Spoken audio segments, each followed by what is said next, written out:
Ryan Streeter is with us. His website, conservativehome.com. Ryan, welcome to the program. Thanks. It's good to be with you. So I don't get this. You say everyone loses when the national debt keeps growing. Here's just, a couple of simple factoids I'd love to hear you address. For 200 years, we really didn't have much of a national debt problem, although we were, 124% of GDP during the last year of World War II, but we paid it off in 5 years. So basically, for 200 years, we had no problem. Reagan dropped the top tax rate on the rich from 74 down to 28%, and our national debt began to explode. Clinton raised it back up to 36%, and we had a surplus. George W. Bush dropped it again, and now we've got another deficit. Doesn't this seem like kind of kindergarten math? Not necessarily. I mean, I see the pattern that you're trying to construct here, but I think the problem with the debt explosion is it's really owing to other sources. I mean, we've got a huge spending problem in this country. No, we have a revenue problem. We have no spending problem. I think we have a spending problem for sure. I mean, we're overspending. I think we are not. We are underspending. The United States is spending less on social programs, per capita than any other developed democracy in the world. We're spending less on foreign aid than most other countries in the world on a per capita basis. We do not have a spending problem, unless you want to talk about the Department of Defense, in which case I'll agree with you. We have a spending problem and we have an addiction to war. But set that aside. No, we don't have any kind of spending problem in this country.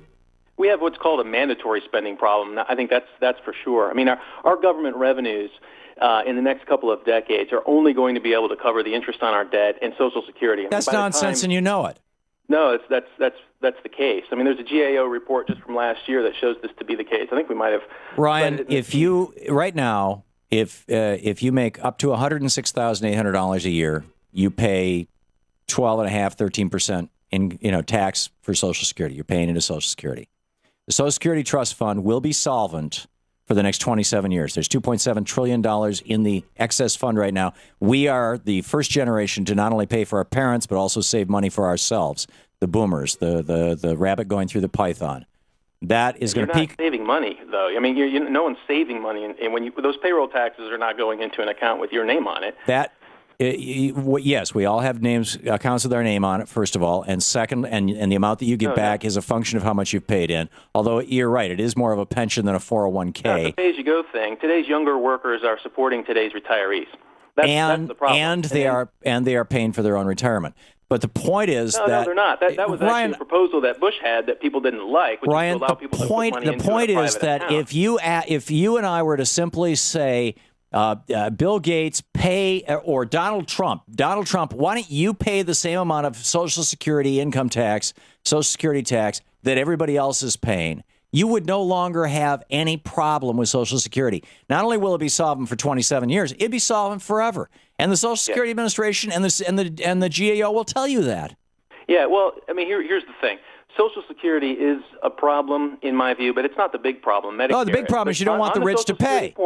On the Social Security point, I think you'll find there's growing public support for the idea that we should means test it, right? Turn it into a welfare program? Are you crazy? No, I mean, why should Bill Gates be getting a Social Security check? Because it's called insurance, because everybody gets it. When you means test a program, when you start saying, okay, we're not going to give this to some people, we're going to start giving it to others, it's called a welfare program. And welfare programs are easy to cut. You get even Democrats like Bill Clinton cutting welfare programs. What is Social Security insuring Bill Gates against? Against the it's insuring Bill Gates. It's insuring our entire society. If Bill Gates is paying into Social Security, Bill Gates should get back from Social Security. It's insuring our entire society. A third of total Social Security payments don't even go to retirement. They go to literally widows, orphans, and disabled people who've broken their necks, like my friend Michael Hutchison in Santa Fe, who's quadriplegic in a wheelchair.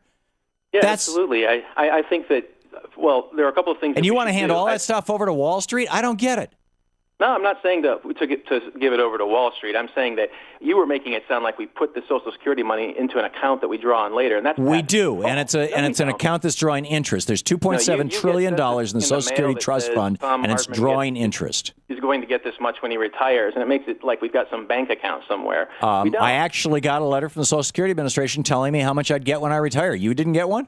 Yeah, that's what I'm referring to. You get those things like their bank statements. That money's not sitting out there somewhere in an account with your name on it, or there's no Thom Hartmann or Ryan Streeter account where this money's sitting in there. Ryan, do you understand the difference between a pension and a savings account? Yeah, and what I'm saying is that... What do you have against pensions? Today's workers, you and I, the payroll taxes we pay are going to retirees right now. That's how Social Security was set up. Yeah, I know. But not only that, starting in 1983, we also started paying into a savings fund to pay for the retirement of the boomers. And it was principally the boomers who were working in the 80s and 90s and first decade of the 2000s. And they were the first generation to not just pay for the retirement of their parents, but also to pay for their own retirement, which is why Social Security, never was a trust fund before the Greenspan Commission. It was entirely pay as you go. They created a Social Security trust fund. It was supposed to save money and then distribute that money and then exhaust itself by 2040 and go away and go back to normal. Okay. The fact that we're paying out for the first time this year more than we're taking in is a problem. No, it's not a problem. It's how it's supposed to work. That's a problem. Secondly, though, it's not a problem, Ryan. You're lying. No, I'm not lying. Ryan, I don't have a. I'm sorry. I'm quoting Senator Bernie Sanders here. I don't. Right. I'm not a fan of ad hominem attacks, and I shouldn't be calling you a liar. But it is a lie to say that the Social Security program is in trouble. It's not. It will be solvent for the next 27 years, and it'll be able to pay 70% of benefits forever thereafter. And if you simply lift the cap and tell Donald Trump that he has to pay the same friggin' amount in Social Security taxes as Ryan Streeter, you will have never again a problem with Social Security. I don't understand why you are so protective of Donald Trump. I'm not protecting Donald Trump. I'm actually saying we should means test it so that the wealthy people aren't getting a benefit they just don't need. In other words, so they don't have to pay into it. For that. I mean, why would we pay rich bankers Social Security checks? It doesn't make any sense. And I think that's one way. Ryan, you are not answering my question. You're trying to change the subject. No, I think you. Why are you trying to protect Donald Trump? Why are you trying to say that his taxes should not be raised? Why are you trying to say that his taxes should not be raised? I'm trying to deny Donald Trump a Social Security check. Why are you trying to say that his taxes should not be raised? He's an American citizen. We have a program for all American citizens. He should pay into it. Why shouldn't he pay the same percentage that you pay? Makes a lot of sense. I would refer you to, but I don't have it in front of me, a chart for your readers that just go to Greg Mankiw's blog that he put up, I think, today or over the last couple of days that shows in reality how progressive our tax system is. I mean, you can raise Donald Trump's taxes all you want. Those blogs, first of all, Ryan, those blogs talk about income taxes, which is not the taxes that most people pay. And again, you're changing the subject. Why not? If you're concerned about what you call entitlements, and I don't know why it's called an entitlement because I paid into it. I got some money coming back to me. But if you're concerned about the entitlements, simply tell Donald Trump he's got to pay the same amount as everybody else, and you'll solve the problem. Okay, you won't solve the problem with Medicare, though.